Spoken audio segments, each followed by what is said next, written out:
Mister, why do you look like me? Imagine being a 5-year-old girl trapped in an overturned, smoking SUV, only to be saved by a towering, blood-soaked mafia boss who has your exact same pale blue eyes.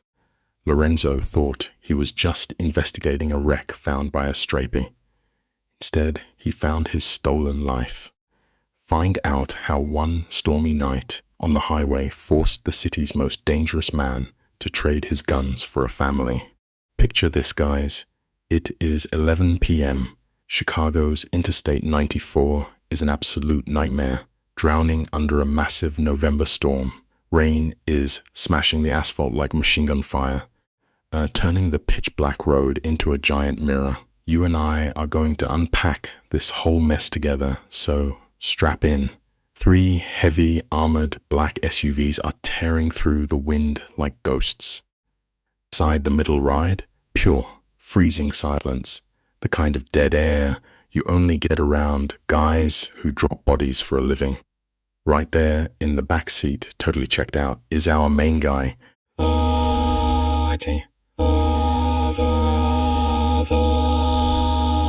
muscle in the world, but if your soul is empty, you are just a ghost riding in a fancy car. Get a load of Lorenzo. The guy is 37, but look into those icy blue eyes, and you are staring at a man who has lived 100 lifetimes of pure chaos. Sharp black coat, heavy stubble, staring through the wet glass without a single blink. 5 years ago, his girl Elena walked out and took his entire soul with her. He just wiped the floor with the New York syndicate at the harbor. A massive boss move. But to Lorenzo?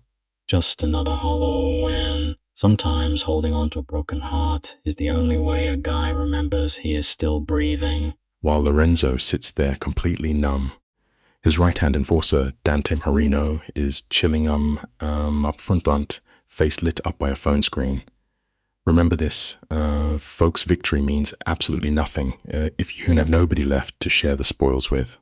Up front, we have 40-year-old Marco Bellini gripping that wheel with 20 straight years of mob loyalty. The wipers are totally losing the war against this crazy rain. Suddenly, boom, Marco stomps on the brakes. The massive SUV screams as the tires slide across the flooded highway. The backup cars slam their brakes, flooding Lorenzo's ride with the blinding white headlights. Dante goes straight into hitman mode for Rito samples and cursing, ready for a full sway scale ambush. But wait, it is no rival gang. Caught right in those headlights is a tiny, soaking wet German shepherd puppy, freezing its little tail off. Listen, we are always bracing for a knife in the back. But sometimes the universe throws innocent collateral damage in your path just to see if your heart still works. This brave little furball literally stands his ground in the freezing rain, staring down this massive mob vehicle like it is his absolute destiny. Dante grips his gun, practically begging Lorenzo to hit the gas because rival families love using decoys. Lorenzo, ice cold, complete silence. Dante is yelling now, telling the driver to flatten the dog because a mafia boss never stops. Lorenzo just raises one hand, a dead silent order to hold up. Have you ever noticed how one gutsy move can flip the whole script? This puppy refuses to back down. He waddles through the thick mud, fighting the wind, and pops his muddy paws right onto Lorenzo's bulletproof window. Never let anyone tell you that being small means you cannot be brave. Sometimes the biggest risks bring the biggest rewards. Watch this epic moment. Lorenzo slowly turns his head, and it is like the raging storm outside just mutes itself. This tiny animal locks eyes with the most feared boss in Chicago. Those wet dog eyes are practically drowning in sadness, staring right through that thick armor and hitting a piece of Lorenzo's soul he buried years ago. The puppy is not scared at all. It is a silent, desperate cry for a lifeline. Look, compassion is a wild thing. You can bury it under a mountain of dirty money, but it never actually dies. Something massive shifts inside Lorenzo's chest. Dante is screaming to ignore it, swearing it is not their problem. Lorenzo ignores his enforcer entirely. He pops that heavy door open, letting the freezing storm scream into the cab, and steps right out into the brutal night. The storm absolutely punishes Lorenzo the second his expensive leather shoes hit the flooded asphalt. Freezing rain instantly trashes his coat, washing over his face like the tears he promised he would never shed again. But the boss does not flinch. He stands there, totally locked onto this shivering little survivor. Up close, the pup is just skin and sharp bones wrapped in mud, breathing out tiny puffs of white smoke.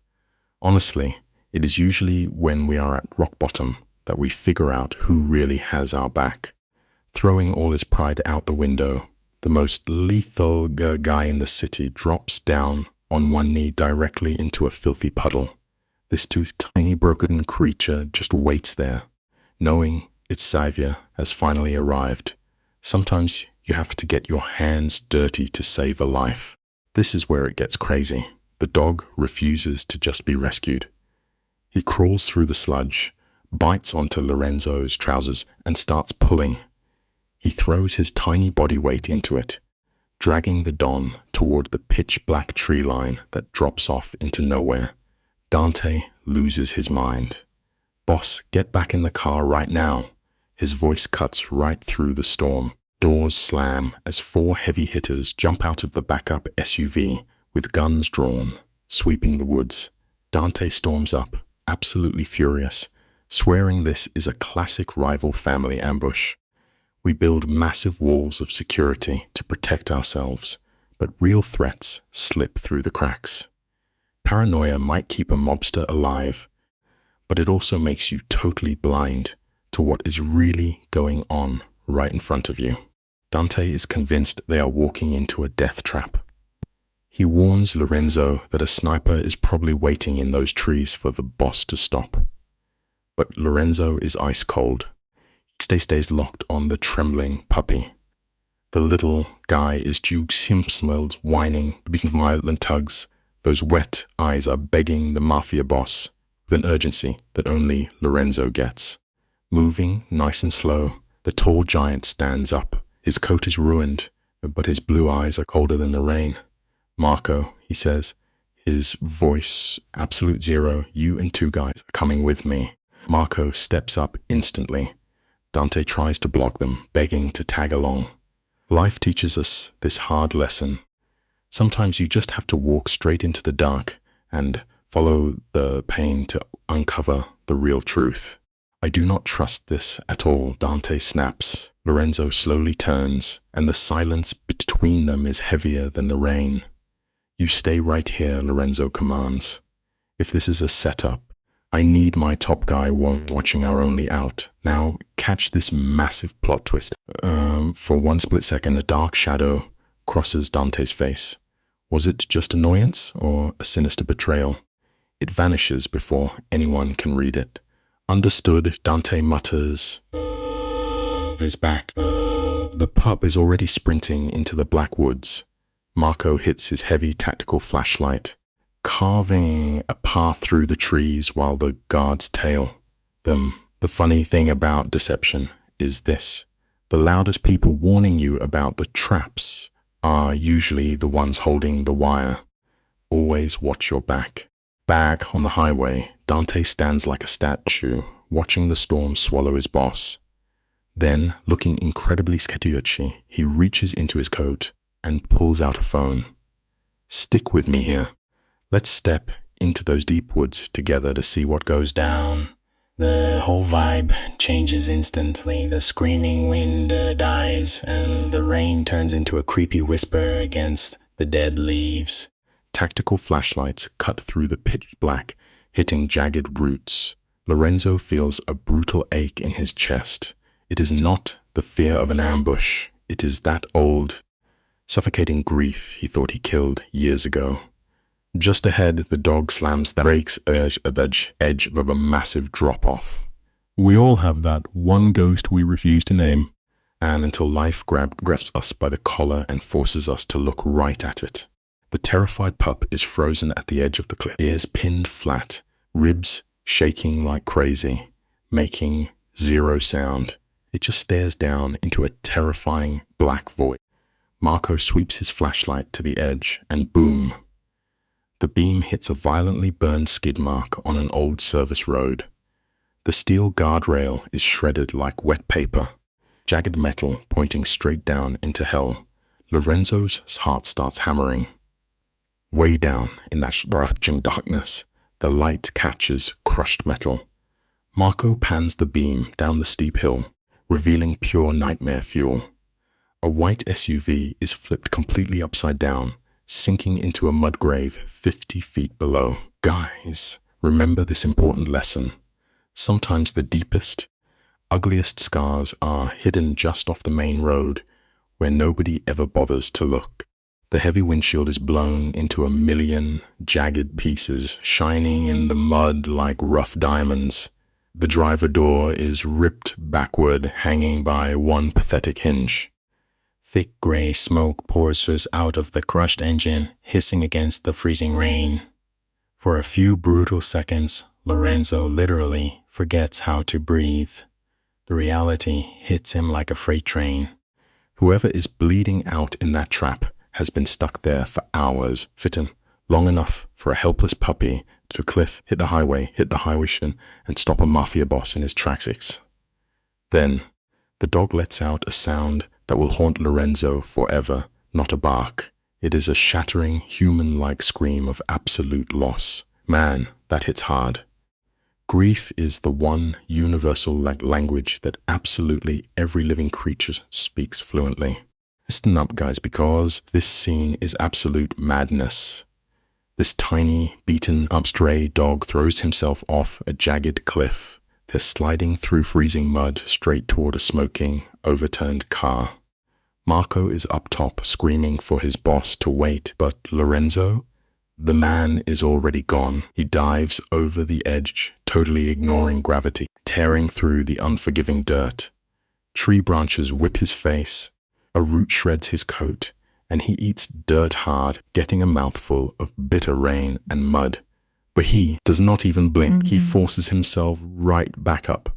Marco is still yelling, but Lorenzo is deaf to it all, hearing nothing but the storm and his own heartbeat. You know, sometimes in life, you have to completely ignore the loud noise around you and take the leap and for what truly matters. Picture this scene. The rain is coming down like absolute judgment day. The smell hits Lorenzo long before he even reaches the wrecked SUV. Roy. It is thick and sharp enough to burn the throat. A dark puddle is spreading through the mud, mixing with the rain. You and I both know exactly what that means. One single spark, one piece of hot metal, and boom, it is all over. Lorenzo skids to a halt 3 meters from disaster. 20 years of surviving the worst corners of Chicago are screaming at him to turn back, but instead, he steps closer. That tiny stray puppy is already there, scratching at the shattered glass and crying in a way that just breaks your heart. Life teaches us that real bravery is stepping forward when every instinct tells you to run away. Lorenzo raises his flashlight, cutting a sharp beam straight through the twisted metal. And guys, that is the exact moment he sees it. A woman's hand, pale and fragile, hanging down from the upside-down roof. Her fingers sway with the freezing rain. On her finger sits a plain silver band, no flashy diamonds. It is the simple kind of ring you keep to hold onto a memory you cannot afford to lose. Lorenzo feels his iron grip tremble.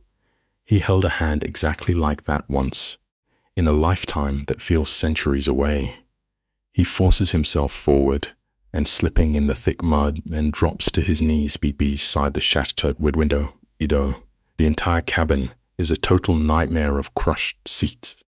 You see, the past we try so desperately to outrun is usually just waiting for us in the wreckage of our mistakes. The woman is suspended upside down in the driver's seat, held up only by her seat belt. Her dark hair hangs toward the mud like a heavy curtain, completely hiding her face. A slow line of red traces down from her temple, falling drop by agonizing drop onto the ruined ceilings below. She is not moving at all. Then, from somewhere deep inside that crushed steel tomb, Lorenzo hears it. A sound so quiet is almost swallowed by the roaring storm. A child is crying. Without a microsecond of hesitation, Lorenzo draws his sidearm. He flips the heavy steel grip and swings it like a hammer. The rear window absolutely explodes inward, sending glass everywhere. It is a harsh mesh reminder that sometimes you have to break things completely apart just to save the innocent lives trapped inside. The tiny puppy darts from the crash, but instantly rushes right back, whining in panic. Up on the slope, Marco is losing his mind, yelling through the rain. He screams at his boss to get out of there before the fuel line blows. But Lorenzo is totally deaf to him. He is already crouching down, peering into that jagged metal frame. The air inside reeks of raw gas, blood, and something painfully familiar his brain refuses to process. And then he sees her. A little girl, strapped tightly into a car seat in the back. Hanging upside down, she is trembling violently, maybe 5 years old tops. Her pink dress is torn and stained with dark mud. In this crazy world, the most innocent ones always end up taking the hardest hits, which is why we have to be strong enough to shield them. This poor little girl is clutching a beaten-up stuffed bear like it is her absolute last lifeline. With one shaking hand, she reaches out, pulling weakly at the unconscious woman in the front. She is sobbing for her mom to wake up, and her sweet voice is completely shattered. Guys, something ancient and heavy inside of Lorenzo just snaps in half. He sweeps the jagged glass aside with his expensive sleeve and shoves himself headfirst through that broken window. He twists his broad shoulders, letting sharp steel slice right into his flesh. But he feels absolutely nothing. He drags himself across the inverted roof on his bare elbows, over broken glass until he reaches the driver. The truth is, genuine love makes us entirely blind to our own physical pain when someone else needs us. The woman's dark hair is covering her face like a thick veil. With a hand that is actually shaking, Lorenzo reaches out and gently pushes those wet strands aside. In that freezing cabin, the entire universe just hits the brakes. A choking gasp rips right out of his throat. It is her, Elena. 5 agonizing years of grief vanish in a single heartbeat. 5 years of freezing nights and ruthless mafia boardroom wars. 5 years of pretending he had forgotten the sweet sound of her laugh.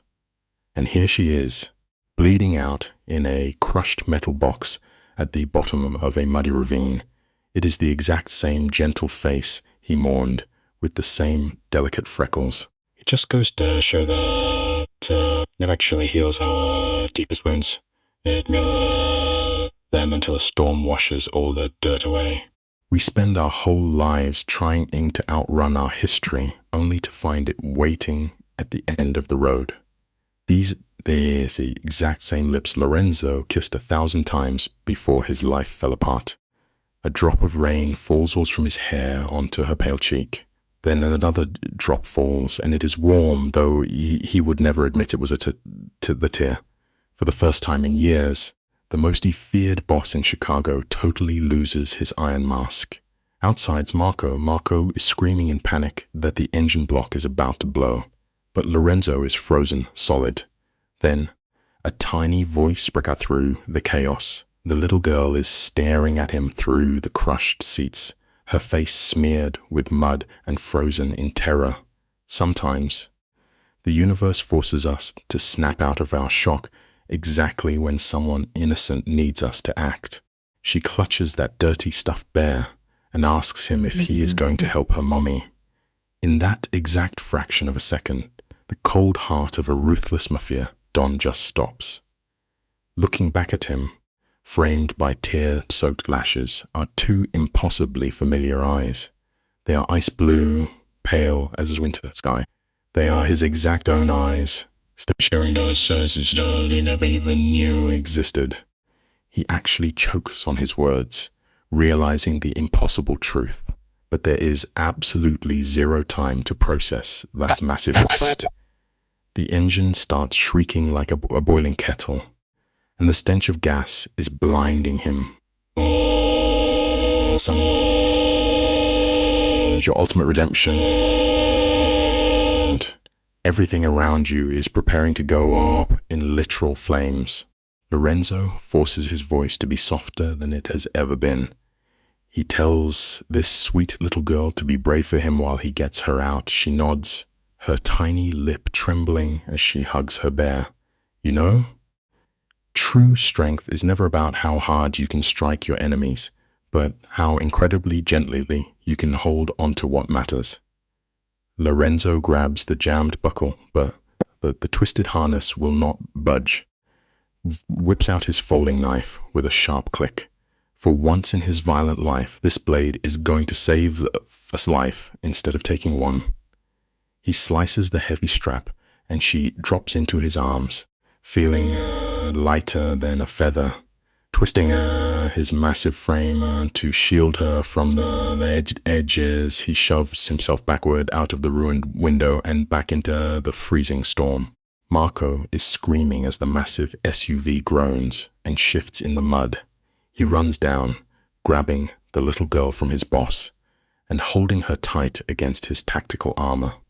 He is begging Lorenzo to get clear, but Lorenzo just freezes.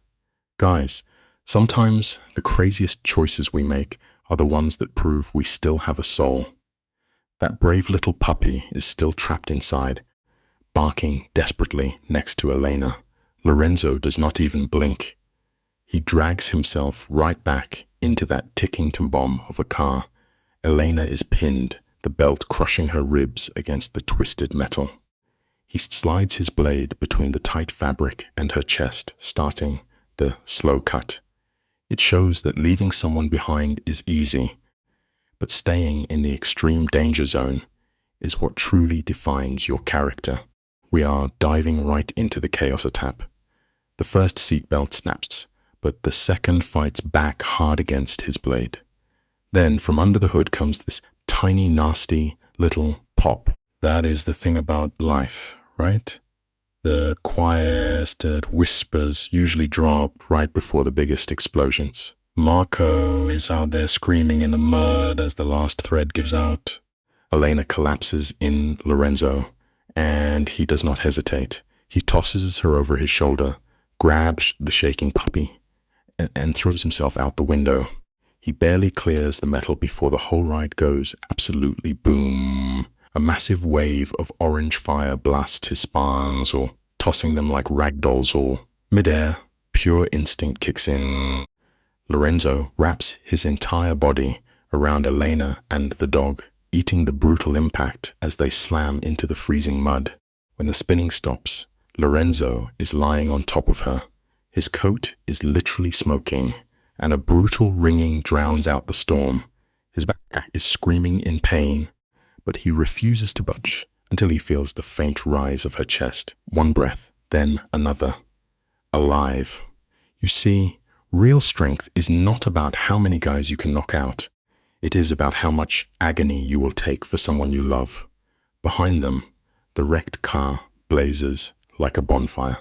Suddenly, a little girl's voice shatters the night, crying for her mom while fighting off Marco. Lorenzo pushes himself up, cold rain sliding down his bruised face. He looks straight into this kid's terrified eyes, drops the tough mob boss act entirely, and softly promises her that her mom is going to be perfectly fine. This is where it gets wild. The little girl stares at him, cutting through the den. She drops the ultimate plot twist that shatters his tough exterior.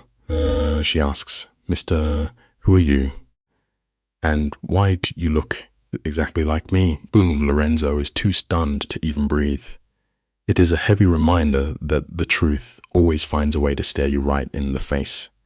Beside him, the puppy crawls over to Elena, licking her fingers with a sad whimper. Marco slides down the muddy slope, yelling that the nearest hospital is 20 minutes away. The guards start lifting Elena onto a canvas stretcher. Lorenzo shuts it down instantly. No hospital, he barks out. Marco completely freezes up in shock. Lorenzo repeats it, his voice as cold and flat as dead iron. No public hospital. Welcome to the shady underworld. You and I both know how things operate, right? Hospitals report major crashes.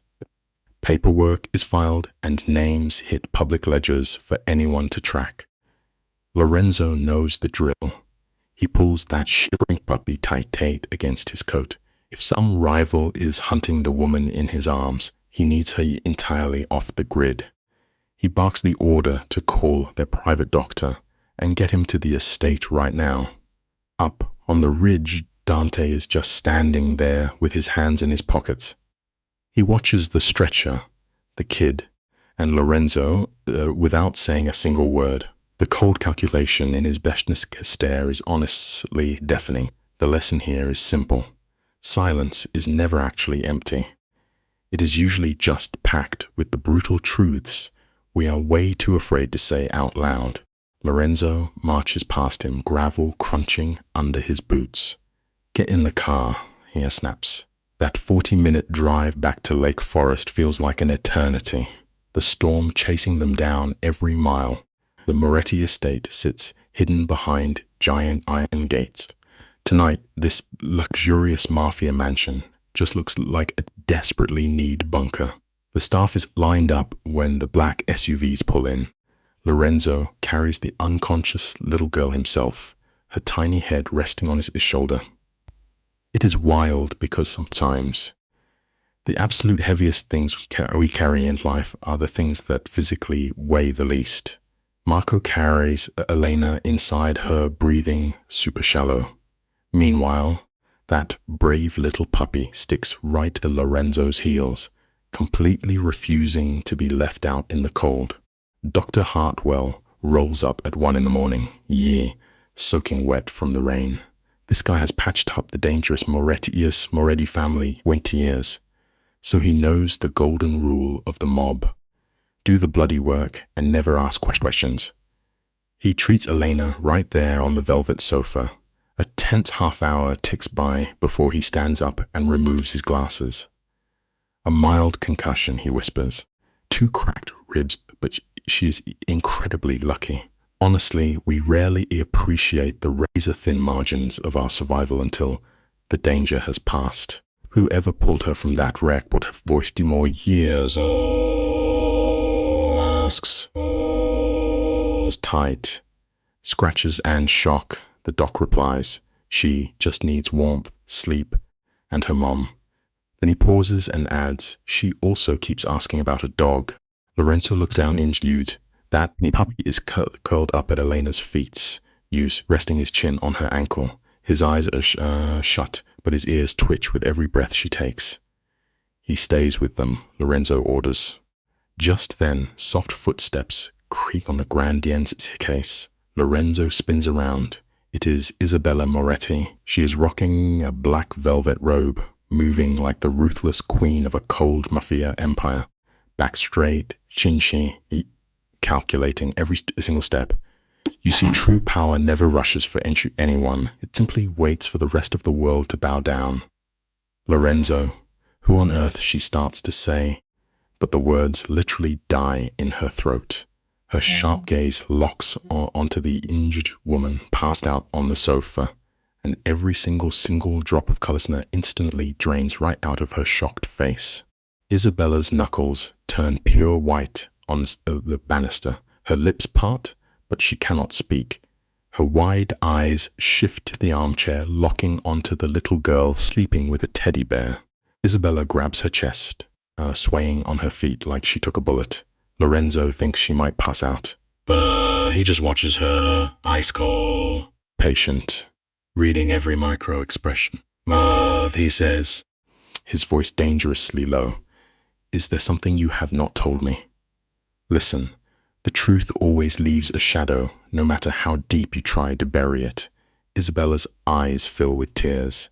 She opens her mouth, shuts it, and retreats into the dark without a word.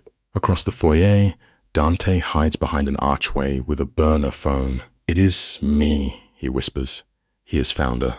The plot is thickening fast. "The boss found her," Dante mutters, his voice tight.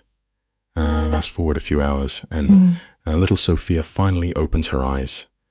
She stares up at a fancy ceiling she totally does not recognize, complete with a white molding, curling like cake frosting as massive chandelier hangs above, tossing tiny rains across the room. She blinks slowly, trying to piece the nightmare together.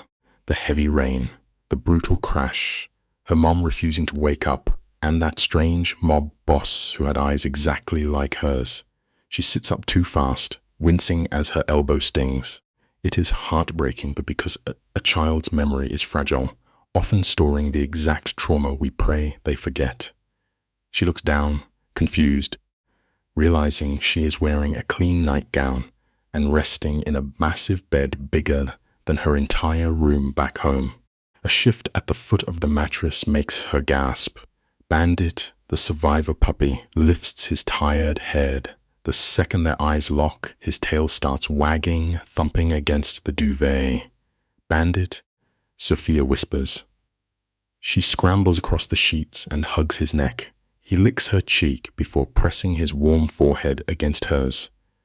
Honestly, sometimes the deepest comfort we find in this crazy world comes from souls that just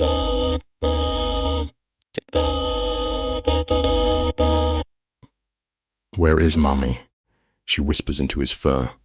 The dog cannot answer, but he hops off the edge of the bed and looks back at her, ears pricked up, waiting for her to follow. Sophia slides down the mattress, her bare toes sinking into the thick wool rug. Time to explore this crazy place. She spots a stuffed bear sitting on an armchair. Someone actually tied a fresh ribbon around its worn neck. She tucks the bear up under her arm and steps into the hallway. Honestly, this space is enormous. Cold marble floors stretch out beneath giant doors. Creepy dark paintings of stern-looking mob mobsters line the walls, their eyes tracking her every step. She grabs the handle of the first doors and peeks inside. Boom, there she is, Mommy. Elena is tucked beneath a heavy quilt, her dark hair fanned across the pillow. A bandage rests on her temple. In the corner, a strange nurse youth sits quietly, knitting. Elena's chest rises and falls in a steady rhythm. You see, sleep is often our only true shield against the brutal reality of pain. "She is sleeping, sweetheart," the nurse whispers softly. "The doctor gave her medicine," the nurse explains. "She will wake up soon." Sophia gives a solemn nod and shuts the door without making a sound. She and Bandit continue their mansion tour. They find a grand staircase leading down to a massive marble foyer. She grips the railing with both hands, counting the steps. 18, 24. You know, curiosity is a seriously funny thing. It almost always overrides our deepest fears. At the bottom, she picks a random hallway and pushes open a heavy wooden door. She completely freezes, her jaw dropping. It is an insane library. Bookshelves climb all the way up to the towering ceiling. A warm fire crackles on the far wall, and sitting right there, by a deep leather armchair, is the mysterious mob boss with those sad blue eyes. Boom, paths cross again. Picture this absolute cinematic moment. The Don himself, Lorenzo, is gripping his hot coffee, staring out a rainy window like he is the star of a sad music video. He is completely zoned out, drowning in regrets. We have all been there, right? The life lesson here is simple. The heaviest baggage we carry is the past we cannot change, and dodging it never works. Out of literally nowhere, this tiny 5-year-old girl named Sophia just spawns in his living room. "Mister, is this your houses?" she asks, totally unbothered. Lorenzo practically jumps out of his own skin. He did not even hear her ninja footsteps. She climbs into his massive armchair, making herself right at home with her rescue dog, Bandit, chilling at her feet. I am 5. What is your name?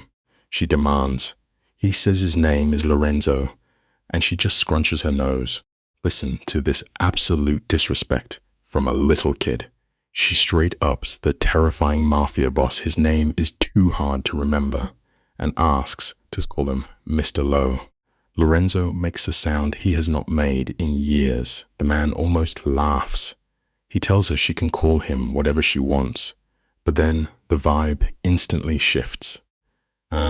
Sophia looks at him and asks the $1,000,000 question. Mr. Lois, why are your eyes the exact same as mine? Boom. It is wild how a kid's pure innocence can completely wreck hidden secrets. She mentions her dad died before she was born, and Lorenzo is shaking. Meanwhile, upstairs, Elena finally wakes up from the wreck. Her eyes scan the fancy ceiling, taking in the heavy curtains. None of it makes sense yet, and the tension is just completely wild. Reality hits Elena like a massive freight train. Her battered body sends a brutal wave of pure pain from the accident. She gasps and sits up way too fast, making the whole room spin. But then she looks at the walls, and the real panic truly sets in. She recognizes the cream paint, the dark wood, and that terrifying portrait above the fireplace. She is inside the Moretti estate. The ultimate life lesson here: you can run as fast as you want, but your past is always wearing running shoes too. Sophia, she whispers before going into full-blown mama bear panic mode, screaming for her kid. Right then, the heavy door clicks open. Lorenzo steps inside, looking crisp in a clean white shirt. The ultimate underworld standoff is about to happen, and the stakes have never been higher. Stands there with damp hair, completely unreadable. Expression. The silence in that room is so loud it is practically screaming. You and I both know Elena has been sweating over this exacted be exhausting yurt. Fear, juicy and dreading his shadow, adding in excuses. And now that he is standing right there, her completely blue screens. Blank. Lorenzo finally breaks the silence, his voice totally steady. He tells her Sophia is perfectly fine, eating pancakes, and the dog is guarding her like a hawk. Elena completely deflates. The relief hits her so hard. It just goes to show carrying fear here all day bends you in half, but letting it go leaves you utterly wrecked. She is completely shattered, finally realizing her baby is safe. Hot tears are literally pouring down Elena's face. Lorenzo shuts the door and steps right into her space. He is staring at her with those same intense eyes she fell dangerously in love with years ago. The exact same eyes she gave to their little girl. Why did you disappear? He asks, his voice dangerously quiet. 5 years, no phone call, no goodbye. The absolute guilt is eating her alive. She cannot even look at him. Let me tell you, shame is a heavy anchor that drags your eyes straight to the floor every time. She chokes out a desperate plea, asking if Sophia is hers. The tears are just a river of pure regret now. She gives him a devastating nod and breaks down, apologizing. Lorenzo closes his eyes, taking this brutal confession straight to the chest like a bullet. When Lorenzo finally opens his eyes, his tough mafia boss armor is completely gone. Bro is absolutely shattered, and the raw emotion is right on his face. He isn't playing it cool anymore. Why didn't you tell me? He asks, his voice scraping like sandpaper. Why let me believe for 5 years that you didn't love me enough to stay? Elena whispers she had to protect their baby. He demands to know from what, and she droops as the absolute nuke. From you? Lorenzo. That hurts to even hear, and she tells him she could not raise a kid around rival cartels, guns, and body bags. She refused to let her daughter's first lessons be memorizing escape routes to survive a shootout. Honestly, as harsh as it is, protecting your family's peace is always the ultimate priority. Elena is full on pleading. She loved him, but she saw those pink lines. The story stopped being about them. It was all about the baby. Lorenzo just stares, the silence, super heavy. You didn't trust me, he says, not even to try. Oh man, the tea is piping hot. Elena opens her mouth to spill the darkest truth about his mother, Isabella, the toxic threats, the bribe money, the cold instructions to vanish. It is right there on her tongue, but she swallows it down. She made a promise and kept it. Lorenzo studies her, and when she stays quiet, a massive steel door slams shut over his emotions. He turns and walks out. The painful lesson? Sometimes the absolute heaviest burdens we carry are the dark truths we swallow to protect someone else. His heart is ripping in half, but Lorenzo isn't an ounce of anger. He's angered toward her. Stick with me on this one, because we are about to uncover what really went down. That kind of helpless heartbreak completely rewires a person. Cut to the next morning. Lorenzo has not slept a second. He steps out into the damp garden at dawn, gripping a fresh cup of black coffee like a lifeline. The brutal storm has passed, leaving the world washed clean. Mist drifts across the lawns, setting an epic cinematic mood. Down by the stone pond, he spots the little rescue puppy, Bandit, curled up and fast asleep in a rare patch of sunlight. Someone gave the little guy a bath. Honestly, finding a tiny spark of peace in the middle of absolute chaos is a survival lesson we all need to remember. Bandit's coat is clean now, showing off his true colors, though the poor guy is painfully skinny. He has a tiny bandage on his paw from where broken glass cut him during the rescue. Lorenzo sits on the freezing stone bench staring at the sleeping pup. This is a hardened mafia boss who spent 37 years refusing to shed a tear. But right now, he is fighting a breakdown over a dog that could fit in his pocket. He murmurs to the dog, and Bandit's fuzzy ear twitches. Lorenzo's voice is totally choked up. He tells the dog that if he had not run out in front of his car last night, he never would have found his family. The real lesson here? Sometimes the universe sends the smallest, most unexpected messengers to completely change your destiny. Did you know that? Lorenzo asks. Bandit lifts his head. The little dog has incredibly wise, ancient eyes that just do not match his tiny body. He locks eyes with Lorenzo. Then the puppy stands up, wobbles across the wet grass, and presses his cold nose right into the center of the boss's shaking hand. Lorenz wraps his massive fingers around that little head and whispers a soft thank you. Suddenly, tiny footsteps break the quiet. Mr. Lowe. Sophia comes sprinting across the lawn wearing a borrowed sweater that is way too big. She is clutching a chocolate chip cookie, cheeks pink from the cold. She skids to a stop, asking if she can give Bandit a tiny treat. Showing true gratitude to the loyal ones who protect us is a life lesson we should never forget. She promises she will not give him too much, saying the cook approved. Lorenzo just nods slowly, probably knowing his voice will crack if he speaks. Sophia carefully breaks the cookie and holds a tiny piece fed flat on her palm like a pro. Bandit takes it with the gentlest bite you have ever seen. Sophia lets out this bright, ringing laugh that brings the whole gloomy gooden back to life while the pup licks her fingers. She flops down on the grass next to Lorenzo's boots, scratching the dog's ears. She explains that Bandit was a big birthday gift last year from a nice lady in Wisconsin. She says he was so incredibly small back then. The real lesson here is that the absolute smallest acts of daily care can build the strongest, most unbreakable loyalty you will ever witness. She holds two fingers an inch apart, showing how tiny he was. She explains she had battered double bottle feed him, and her mom said Bandit was there to protect her. She looks up at the Mafia boss and says,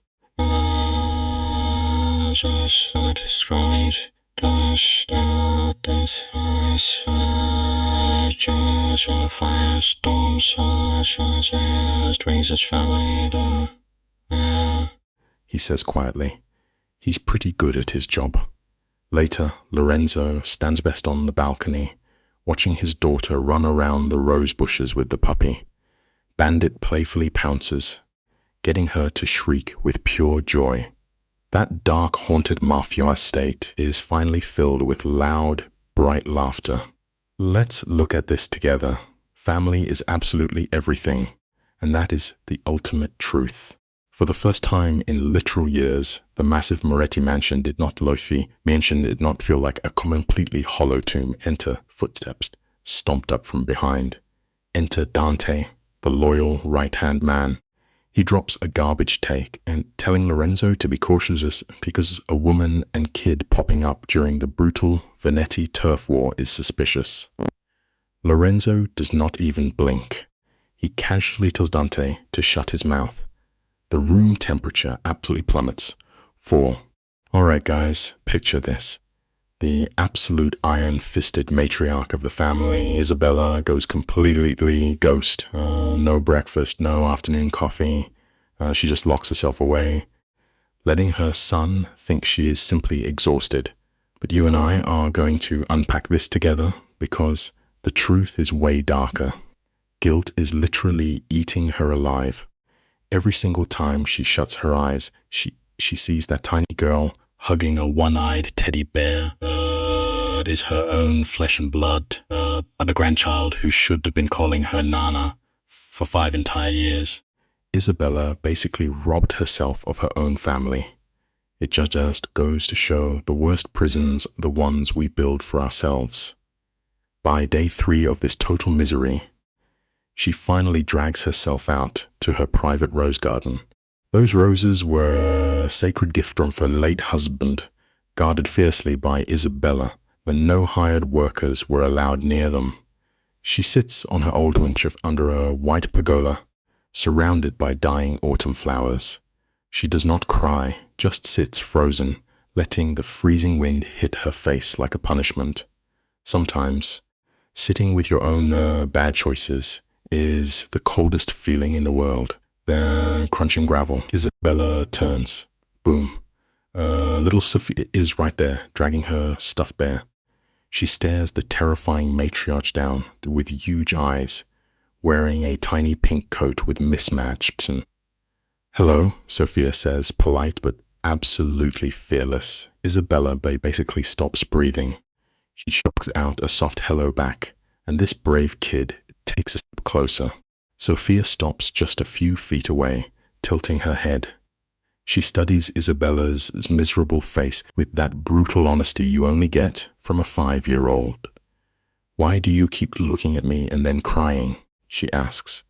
Isabella opens her mouth, but nothing comes out. Think about this, guys. This is a mafia queen who holds politicians in her pocket. She is a powerhouse who makes brutal hitmen stare at the floor. But money and power mean nothing when you are facing the innocent truth. She is completely speechless in front of a kid in a pink coat. Since the big boss has no answer, Sophia just gets practical. She climbs right up onto that weathered bench, the wood creaking, and plops her teddy bear on her lap. My mommy says, when you feel sad, you should get a big hug, she announces. Do you want me to give you a hug? It is the simplest question ever, but it absolutely nukes whatever stone-cold wall Isabella had left. The Iron Lady shatters. She lets out this heartbreaking gasp, a sound she has not made since her husband passed away. She pulls the little girl into her shaking arms, holding onto her like she is trying to glue her own soul back together. And the craziest part? Sophia hugs her right back. No hesitation at all. Those tiny arms wrap around her neck, trapping the stuffed bear between them. For a long minute, nobody says a word. It proves that genuine forgiveness does not always require a massive apology. Sophia pulls back a tiny bit and starts chatting in that casual way kids do, totally unaware of how heavy her next words are going to be. Sophia murmurs how, back at their old apartment, her mom would cry in the dark. I asked why she was sad, and Mommy told me about a mother who loved her son so much, she chased everyone else away. Mommy said it was not bad, just sad. You and I need to pause here and let this really sink in. For 5 brutal years, Elena was grinding in the city, raising a kid entirely alone. But even after the death threats and being banished by the mob, she never fed her daughter an ounce of hate. She chose absolute grace over toxic bitterness. That right there is what true strength looks like. Hearing this, Isabella completely stops breathing. She buries her weeping face deep into Sophia's hair, desperately hiding her total emotional collapse from this sweet, innocent kid. Fast forward to 11 at night and the mansion is dead silent. Sophia is gently patting Isabella's back like she is calming down a nervous bird. Everybody cries sometimes, the kid whispers, totally making the matriarch melt. But let us look across the room because Lorenzo is officially done playing games. He has been watching his mother like a hawk all through dinner. He clocked how she physically could not look his wife in the eye, how her hand was shaking while holding her wineglass. He finally connects the dots. When they brought Elena home wounded, his mother did not look shocked. She looked like she recognized her handiwork. It is a harsh reality check for us also. Sometimes the worst enemies we have to face are sitting right across from us at the family dinner table. Picture this, guys. The massive house finally goes totally dark. Elena and the kid are knocked out upstairs, perfectly safe. But Lorenzo, he is waiting. He lets the staff clear out before walking down that heavy corridor to his mother's room. Knock. She's thirsty, and she does not even try to fight it. They walk into his office, lit only by a dying fire. Lorenzo pours himself some whiskey, but leaves her completely empty-handed. Cold, right? He points to a leather chair. She sits down, throwing on a classic Mafia boss armor of pure pride. But Lorenzo just stands by the fire, glaring at the woman who raised him. Only he is not looking at his mom anymore. He is staring at a traitor. Mother, he warns, his voice dropping dangerously low. What did you do to Elena 5 years ago? He demands. The room gets insanely tense. You can cut the silence with a knife. Isabella stays zipped up. Do not make me ask twice, he snaps. And boom, the unstoppable Iron Lady finally cracks. Her shoulders start shaking, tears drop, and she buries her face in her hands. I threatened her, she confesses. She literally admits to telling Elena that if she did not run away, the family would crush her whole life. She threatened her mom, her sister, and her tiny business. She promised to fake legal charges and ruin her entirely. It is wild what people will justify in the name of loyalty. The sheer, ruthless cruelty of a mother to try and protect a son who never even wanted that kind of toxic protection in the first place. I said all of those terrible things, she bawls. Lorenzo freezes, his whiskey glass stopping right below his chin. I gave her $500,000. Isabella chokes out. I told her she would never be anything but trash to the Mafia Empire. Guys, the explosion happens instantly. Lorenzo slams his fist into the desk like a wrecking ball. The bottle flips, crashes on the marble, and shatters everywhere. The whole room smells like expensive liquor. Do you have any earthly idea what you took from me? He yells, completely losing his cool. My wife. My daughter. 5 entire years. Time is the one currency you can never earn back once it is spent. You and I know that stolen time is just a ghost. It is an absolute thief. that leaves your soul entirely bankrupt. Mother, he roars so loud the walls shake. Listen, Lorenzo never loses his temper. But tonight, the beast is totally unleashed. 5 years. She raised our kid alone in some rundown apartment I could have bought in cash. Sophia grew up thinking dead. He stares at her, completely destroyed. I literally drank myself into a coma every night, thinking I chased away the only woman I ever loved. And it was your fault. Isabella physically slides out of her chair and hits the floor. The untouchable queen of the Chicago mob, wearing black silk and expensive pearls, is literally kneeling in a puddle of booze and broken glass. I thought she was just a gold digger, she whispers. Totally broken. Being wrong can cost you everything, and she finally realizes the price. I have been wrong every single day, she sobs on the floor. Lorenzo is so disgusted he cannot even stomach looking at her. He turns around, marches right out of the study, and kicks open the doors into the freezing Chicago night. The wind out there is absolutely savage, the kind that bites your bones. He stands barefoot on the icy grass, and for the first time since childhood, the biggest, baddest boss in the city totally breaks down. Cries out of nowhere. His massive rescue dog, Bandit, walks up and rests his heavy head against Lorenzo's leg.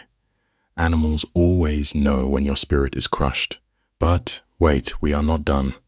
Miles away on the south side, tucked inside a busted meatpacking plant, 2 blacked-out cars are sitting idle in the dark. The plot thickens. Let's unpack this insane drama together, guys. We're in a freezing in the dead. Freight train is screaming in the background, setting a crazy, gritty vibe. Dante is standing across from the big boss himself, Salvatore Ravenazzetti. Sal is rocking that classic mobster look, flashing gold rings and wearing that fake polite smile that has sent so many dudes to the graveyard. Sal asks Dante if Lorenzo, the most untouchable guy in the city, has finally gone soft. But get this twist. Dante shakes his head and drops the hardest line ever. He says Lorenzo hasn't gone soft. He has gone human, which is 10 times worse. Here's a simple lesson for you. Sometimes letting your guard down to truly care for someone makes you a massive target. Dante reveals the ultimate bombshell to the boss. Selena Rosso is alive. Lorenzo thought she was completely gone, but no, she's chilling at his house right now with a 5-year-old kid. Lorenzo's actual daughter. You can literally see the pure villain energy activate in Sal's eyes. He's looking like a starving wolf who just smelled fresh meat. Sal knows these two are Lorenzo's fatal weakness. Then Dante slams his hands on the table and drops his tragic backstory. He's been waiting 20 long years to find one single crack in Lorenzo's armor, and boom, now he has 2. In his head, Dante is flashing back to when he was 14, watching his own dad take a bullet for Lorenzo's father. Holding onto a bitter grudge for 20 years will absolutely eat you alive from the inside out. Look at this, guys. The Mafia elders looked at 14-year-old Dante. Promised probably would protect him. Yeah, right. Their version of protection was throwing him absolute craps. Dante got a garbage apartment with no heat and was forced to run illegal guns. Meanwhile, he had to watch the boss's golden boy, Lorenzo, grow up in a literal mansion. Lorenzo inherits a massive, shiny crime empire, and Dante gets treated like a guard dog. For 20 solid years, Dante smiled, bowed, and played the loyal right-hand man. But here is the wild plot twist. The boss thought he was his raising top enforcer, but little did he know he was hugging a 20-year ticking time bomb. The life lesson here is simple. If you demand loyalty but only offer disrespect, you are just training your own assassin. Every single time Dante called Lorenzo his boss, he wanted to throw up. We cut to Dante in his freezing, busted room, plotting the ultimate vendetta. He straight up says his dad died so the Morettas could thrive, and now it is payback time. The Moretta going to bleed so his own bloodline can take over. Rival mob boss Sal just laughs this creepy, dry laugh and tells Dante he has the bruised body of a hitman, but the heart of a total poet. Sal slides his hand across the table and demands Dante bring him everyone. Lorenzo, his beautiful girl, Elena, and their kid. If Dante pulls this off, Sal says Dante can have the entire city of Chicago. Sal just wants the North Harbor shipping lanes so he can die rich. It just goes to show a powerful life lesson. Greed makes old men completely blind to the monsters they are creating in the shadows. Dante locks in the deal with a handshake made of pure iron. Sal wants to know when this crazy hit goes down. Dante is playing the long game here, guys. He tells Sal they have to wait. Lorenzo is super paranoid right now, packing the mansion with heavy guards and fresh security cameras. But Dante knows there is always a tiny window, a split second when Lorenzo has to leave the estate for shady mob business. Dante is going to strike right then. He fades into the shadows like an absolute ghost, bragging that he has waited 20 long years for this exact moment. But let us be real for a second. The life lesson here is that revenge is a wildfire. It will burn your whole house down just to kill a single rat. Meanwhile, back at the ridiculous luxury estate, Lorenzo drags himself up the stairs to Elena. He is not angry anymore, just completely broken. Stick with me because you and I are going to unpack this massive drama together. Elena drops her book the absolute second she sees Lorenzo standing in the doorway. His eyes are totally dead. He tells her that his own mother just spilled all the tea. He knows that his mom treated her like actual trash on the bottom of her shoe. Elena instantly starts sobbing, but Lorenzo is not even mad at her. He sits on the very edge of the bed, leaving this huge, painful gap between them. It is like he is terrified that if he touches her, she will literally shatter into a million pieces. He tells her she does not have to carry this insane burden alone anymore. The life lesson is crystal clear here. Carrying a dark secret will crush your soul, but the raw truth is the only thing that can finally set you free.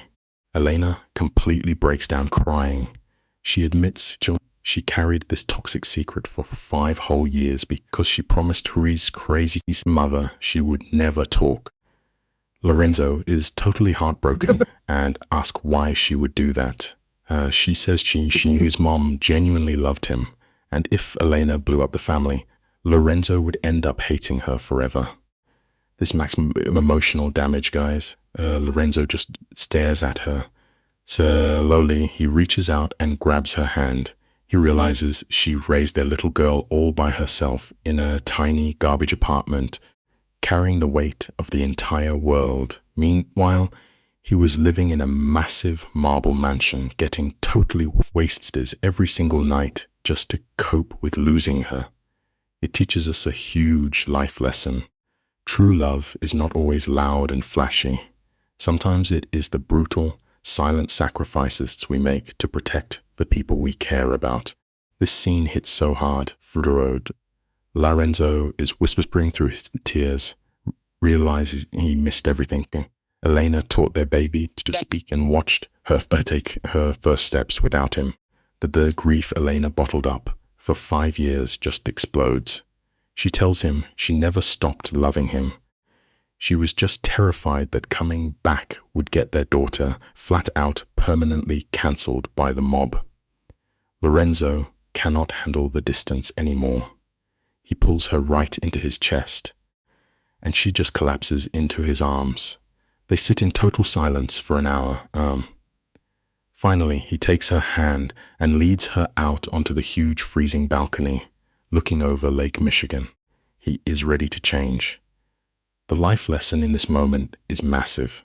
We spend so much time putting up walls to survive, but sometimes the bravest thing a person can do is to just stop running and let themselves be loved.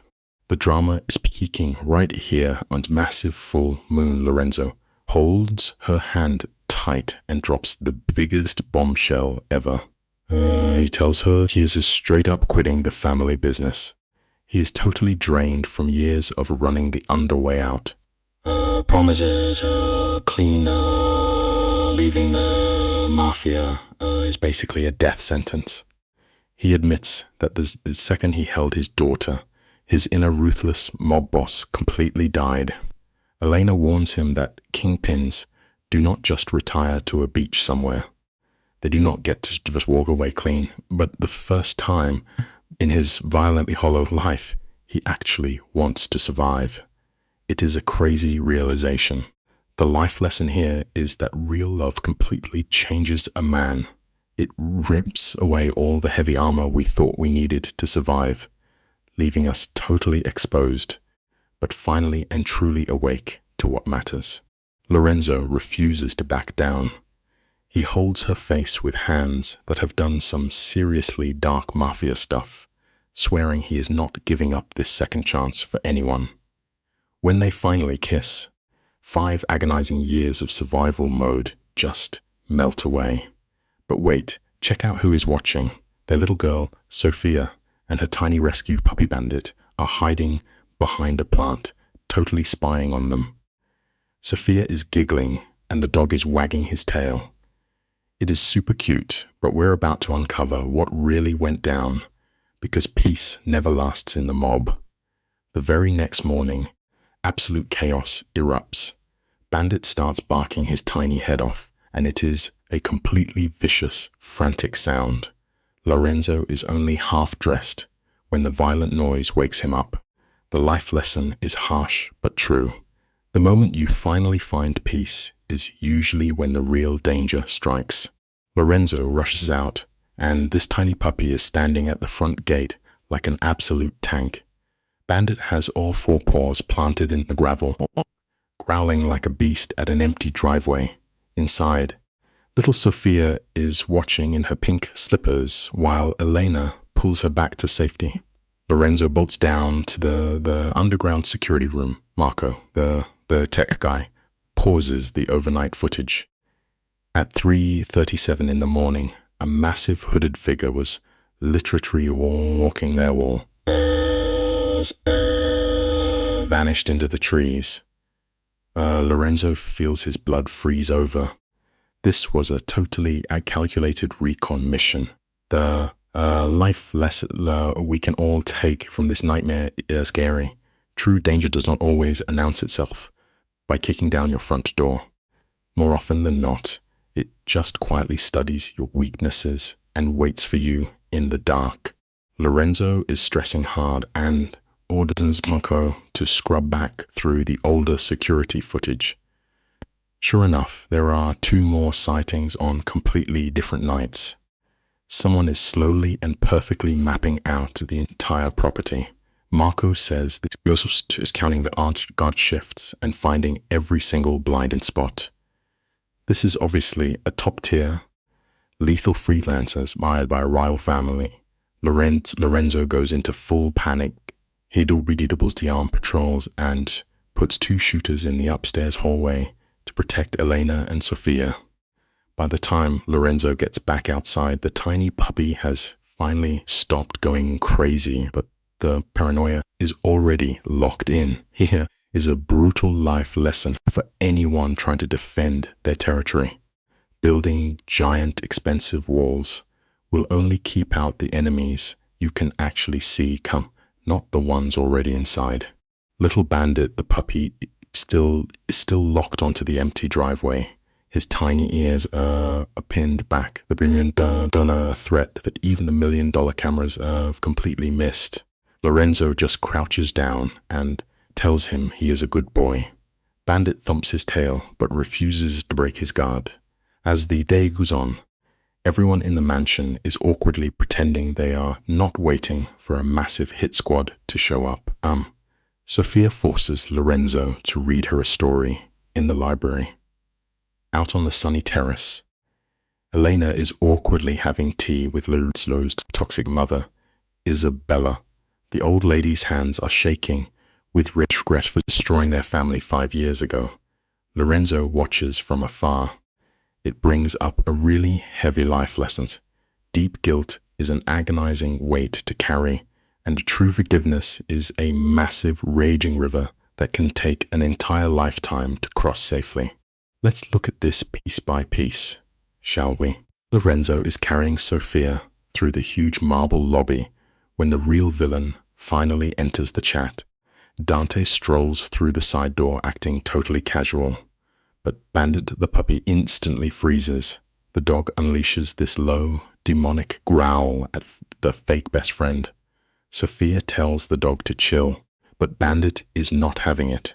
Dante tries to play it off with a smooth, sarcastic smile, saying the dog just hates new people.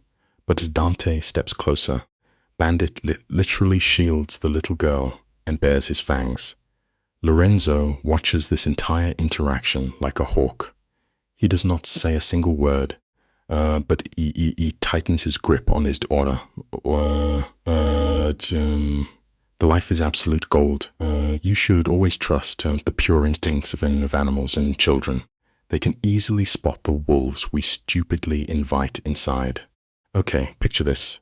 It is pitch dark and the tension is literally through the roof. Little Bandit, absolute legend. This brave pup completely refuses to sleep on the bed and just flattens himself right across Sophia's doorway, his eyes catching every single creak in that creepy hallway.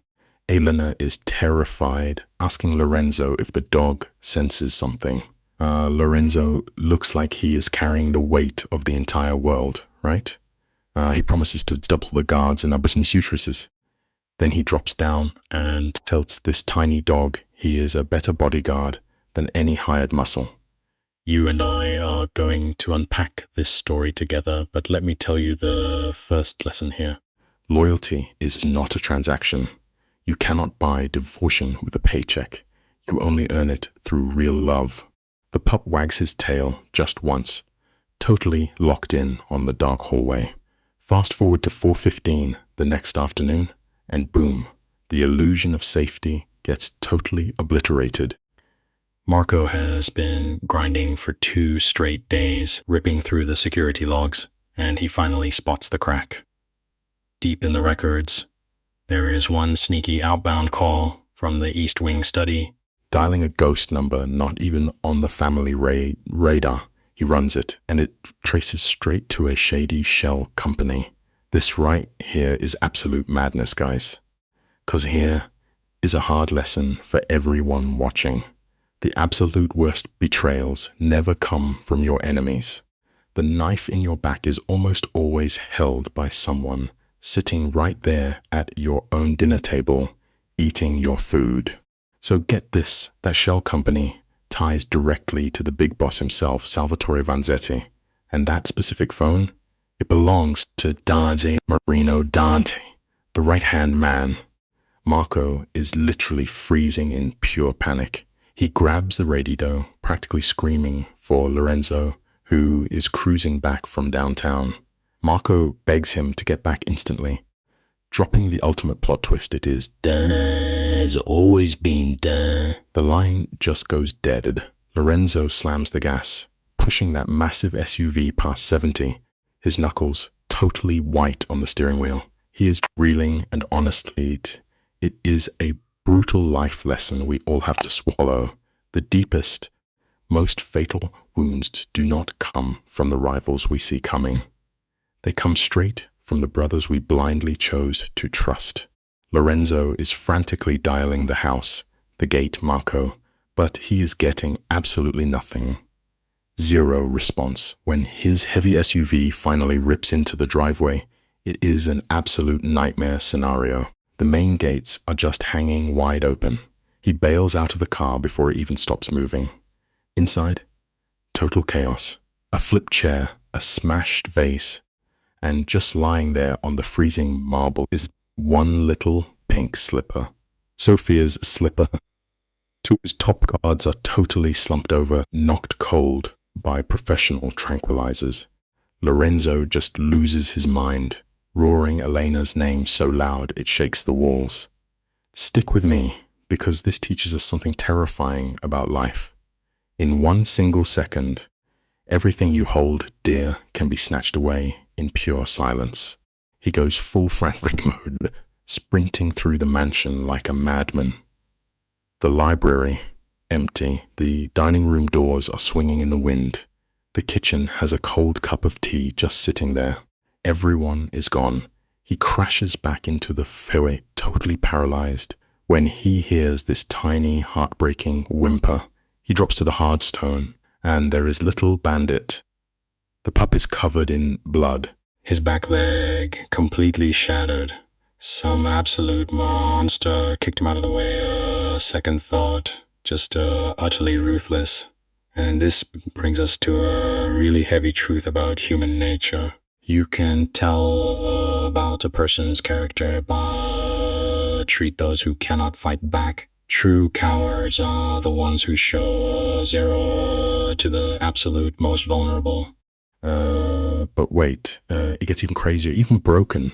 This absolute warrior of a puppy dragged himself inch by agonizing inch, leaving a blood trail across the marble, just to wait right where Lorenzo always walks in, and clutched in his tiny teeth a ripped piece of black wool, Dante's signature coat. When Lorenzo sees that, he lets out this raw, feral scream that doesn't even sound human. He absolutely loses it, flipping a massive oak table barehanded and smashing his fist straight through an antique mirror. Glass is raining everywhere. It is a terrifying scene, but it reminds us of a really deep lesson. Uncontrollable rage usually hides a broken heart. Grief is really just massive love with nowhere left to go, and his love just mutated into pure, unstoppable violence. He doesn't even feel the shredded skin on his hands. Suddenly, Sisvone Bavez, it is Dante. Dante, Lorenzo picks up without just a single word. Dante sounds chillingly calm, telling him to come to Warehouse 14 at Navy Pier by midnight alone, or his entire family is going into the Chicago River. Lorenzo just hangs up on him, cold as ice. He drops onto the ruined floor and gently scoops the trembling puppy into his lap, shaking as he presses his coat against the terrible wound. He hails the dog he fought like a true champion, and honestly, there is a powerful lesson here about who we look up to in life. True heroes do not need capes, heavy armor, or insane superpowers. Sometimes they just have 4 paws and a loyal heart way too big for this incredibly vicious world. The little guy is shivering from shock, but he still manages to lick Lorenzo's face. It is like he is begging him to go save them. The doctor rushes in, taking the poor pup down to the sterile medical room. Down in the absolute bunker of a war room, Lorenzo rolls out a map of the Chicago waterfront. He calls in only his most ride or die guys. Marco, old Vincent, Tomas, exactly 12 men who never spent a single second alone with Dante. It is a super tight crew, 0 weak links. You and I are going to look at this together and realize something massive about who you keep in your circle. Real loyalty is ridiculously rare, and it is never built during the good times. True, unbreakable loyalty is only forged in the blazing fires of shared struggle and serious grief. The vibe in that room is incredibly heavy, they just thick with the promise of absolute chaos. Lorenzo tells them straight up, this is no longer mafia business, this is pure blood. Dante played the long game, plotting for 20 years, and Salvatore waited 10, but Lorenzo swears they are both getting buried tonight.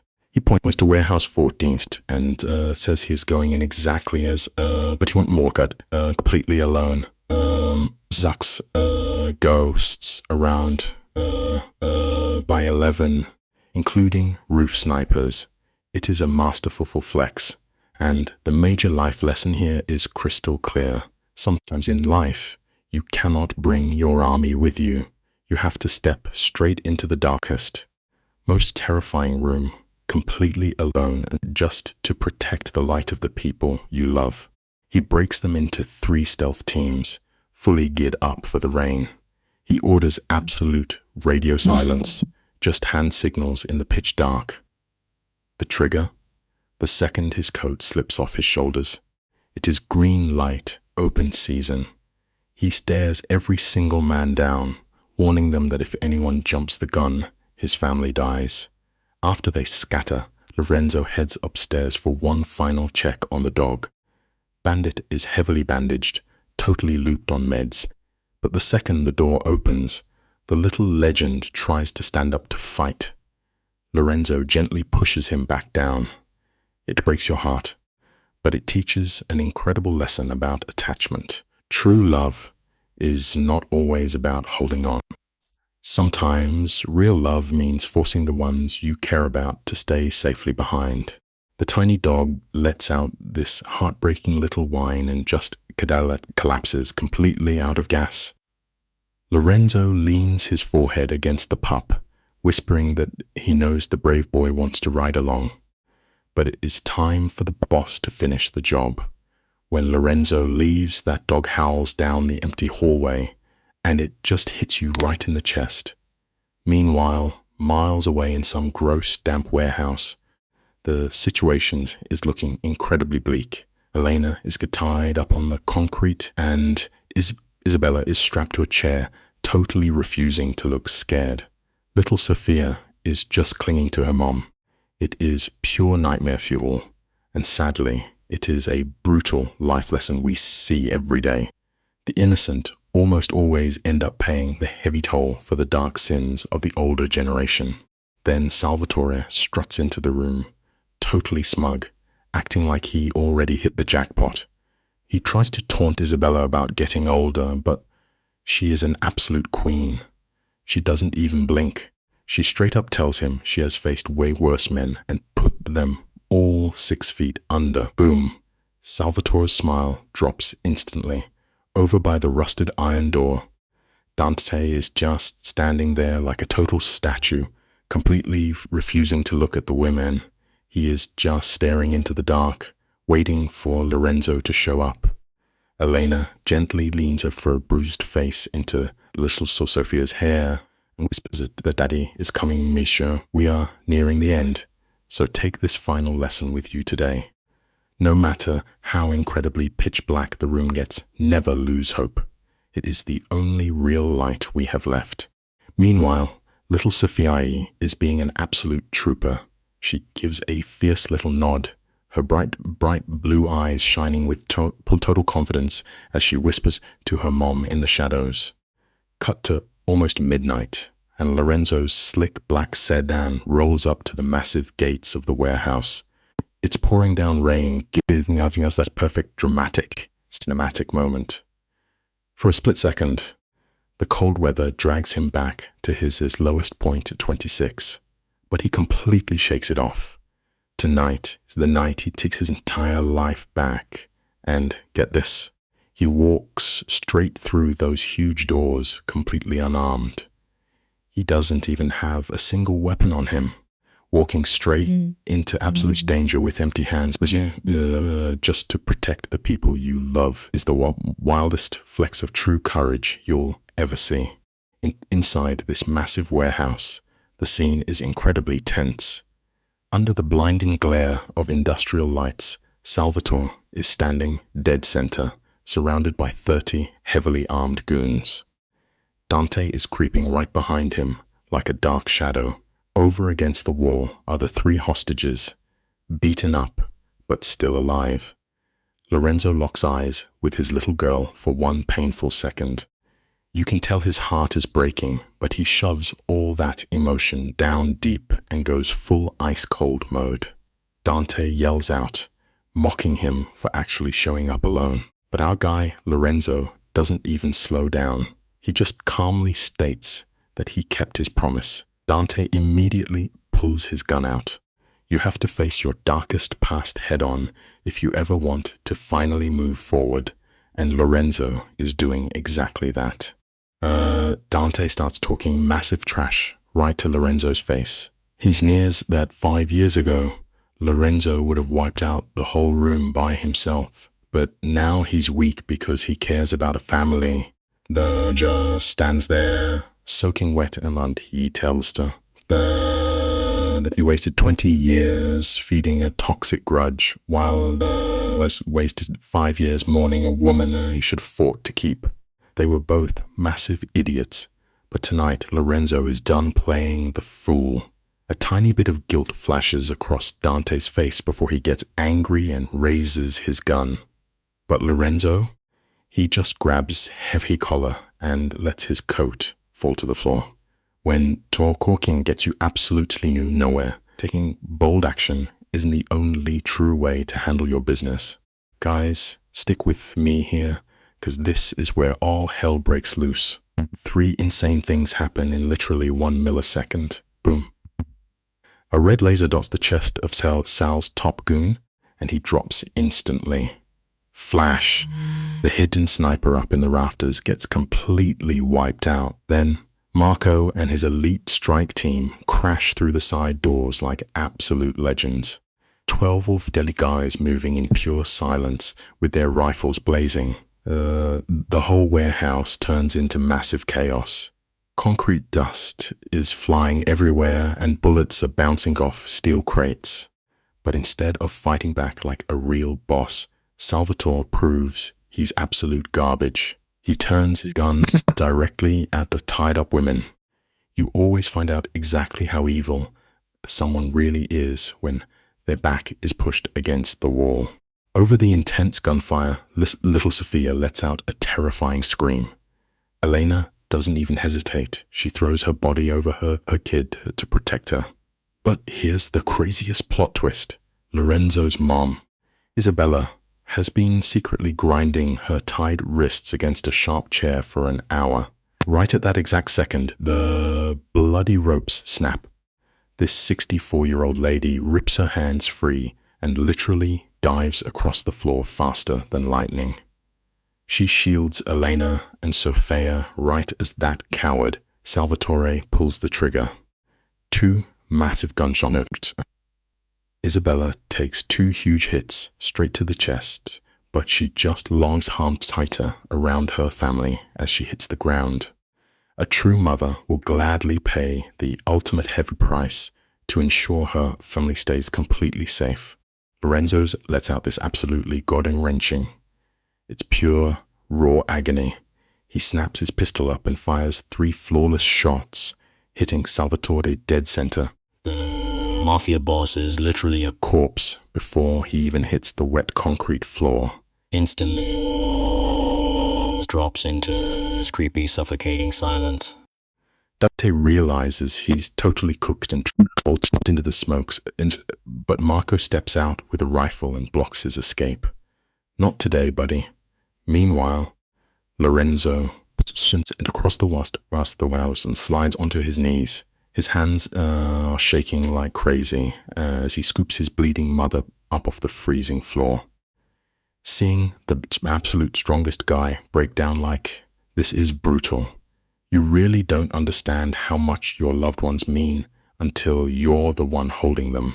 Lorenzo is literally begging his mom to stay with him, his voice totally cracking. She opens her eyes and actually smiles at him. It's that same gentle smile she used to give him when he was a little kid. She reaches her pale hand out, and Elena grabs it tightly. Isabella whispers that she was completely wrong about Elena, calling her the absolute best thing to ever Mafia family. She then begs for Mafia family, and is just telling her there's to forgive. Lorenzo is choking back heavy tears, telling his mom how much he loves her.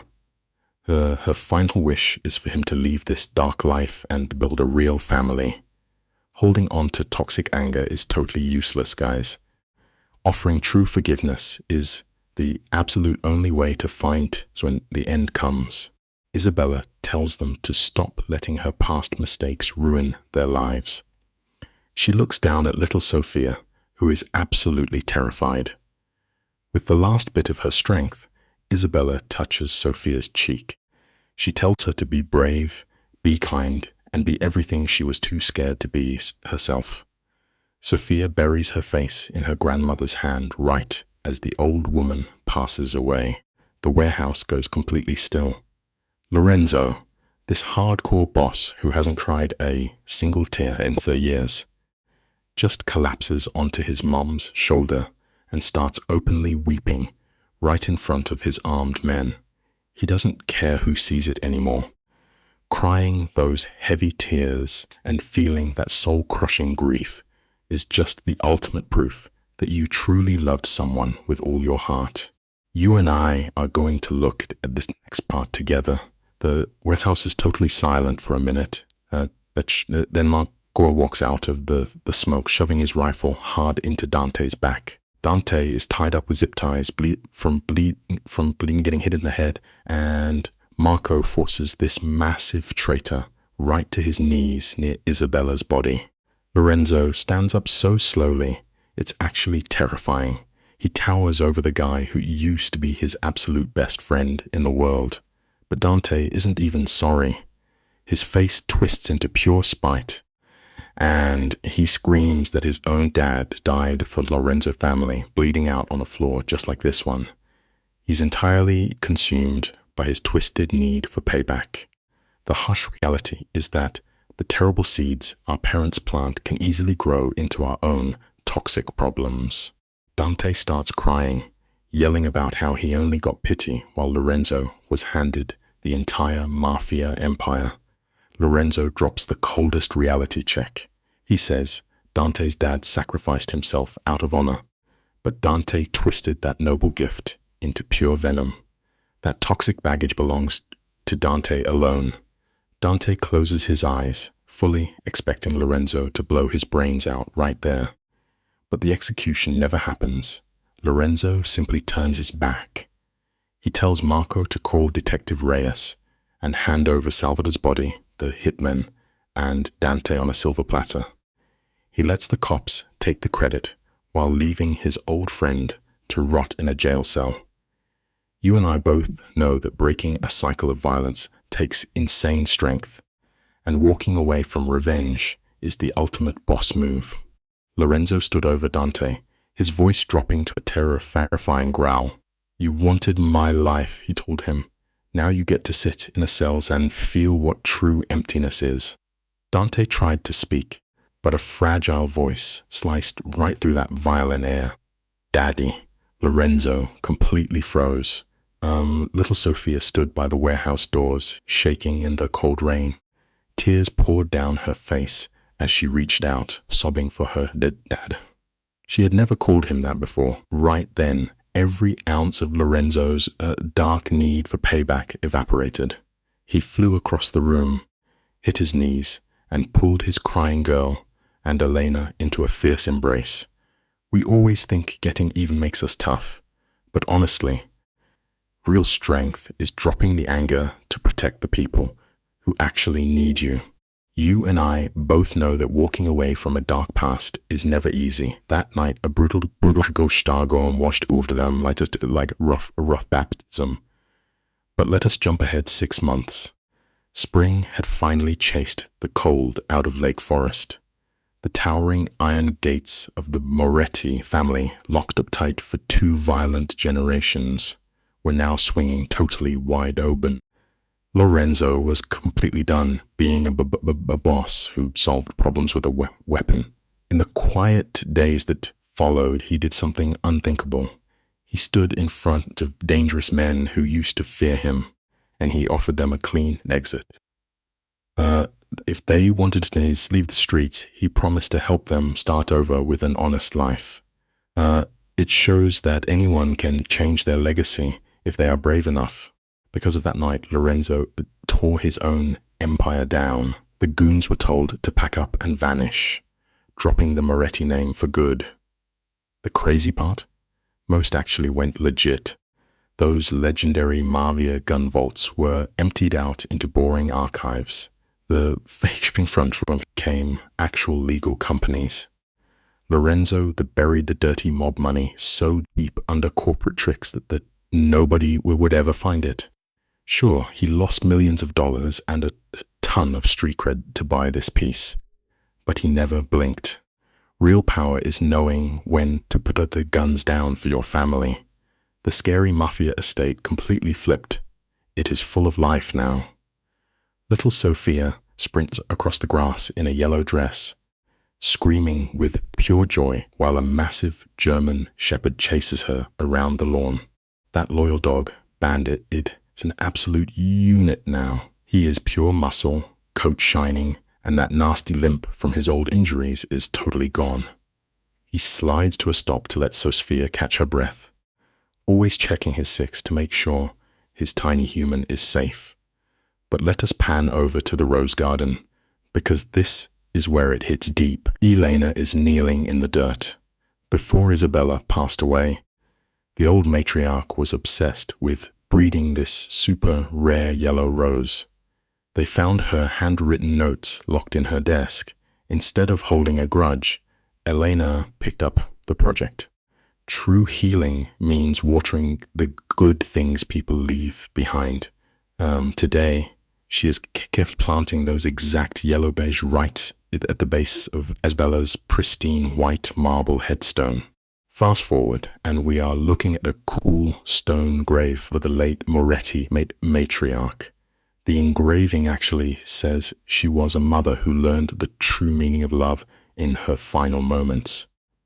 Back at the estate, Lorenzo is walking through that same quiet garden, handing a fresh coffee to Elena. They stand shoulder to shoulder, just watching their little girl run through the grass. Lorenzo gets super deep for a second. He mutters that he still cannot figure out why he stopped his car that random rainy night to save Bandit. His mafia instincts and his enforcers told him to keep driving and stay in the shadows. It made absolutely zero tactical sense, but he opened the door anyway. Elena just gives him this incredibly soft, knowing smile, keeping her eyes locked on the blooming roses. Elena drops some serious wisdom on him. She tells him that sometimes our souls recognize exactly what we need way before our brains can even process it. Your heart just knew something your paranoid mind refused to accept. That is a massive life lesson for you and me. Always trust your gut, because logic does not always equal truth. Suddenly, tiny feet are hammering across the lawn. Sophia slides to a stop with Bandit happily panting right beside her. She looks up and asks if they can get another dog so Bandit can have a friend. Lorenzo lets out this huge, rumbling laugh. It is the sound of a mob boss who finally dropped his armor and became a real dad. They spend the evening sitting on the stone steps by Lake Michigan, watching a golden sunset together as a totally healed family. Down on the floor, Bandit stretched out across their feet, his eyes half closed in a pure comfort. He was exactly where he belonged. It is amazing how the biggest heroes usually show up in the smallest packages. That tiny, shivering puppy did a lot more than just help a woman and a child survive a freezing ravine. He literally pulled a whole family back from the edge of losing their souls. Real love always finds its way back home, no matter how lost it gets. Life is going to test every single one of us. We all make brutal mistakes. We let our sparring pride get way too loud, and then we sit alone in the painful silence that follows. But please remember this, even when things feel totally broken, it is never too late to swallow your pride and finally choose your family. It is truly never too late to hit the brakes when a quiet voice tells you to change your path. And you can always turn around and go back to the people who have been waiting for you. If this story hit you right in the chest today, you and I should keep this going. Take a quick second to subscribe, drop a like, and share this with someone who needs to hear that good things still happen in this messy world. We bring you these stories every day because of your amazing support. Honestly, I would really love to hear from you. Have ever had a random moment where a stray animal, a total stranger, or a deep gut feeling told you to stop what you were doing? Tell me what happened when you finally listened. Drop your story right down in the comments. The internet can be a lonely place, and you never know who might be scrolling through the dark, desperately looking for a sign. Something you write could be the exact lifeline another tired person needs to see today. So please do not hold back. From my quiet room to wherever you happen to be listening right now, I am wishing you serious health, peaceful days, and a heart full of the kind of love that actually sticks around. Seriously, look out for the precious people you have in your corner. Do not take a single ordinary Tuesday for granted, because life moves way too fast for that. The biggest lesson here is simple. When this video finally ends, put your screen down and go find your people. Look them right in the eyes and hold them just a little bit tighter tonight.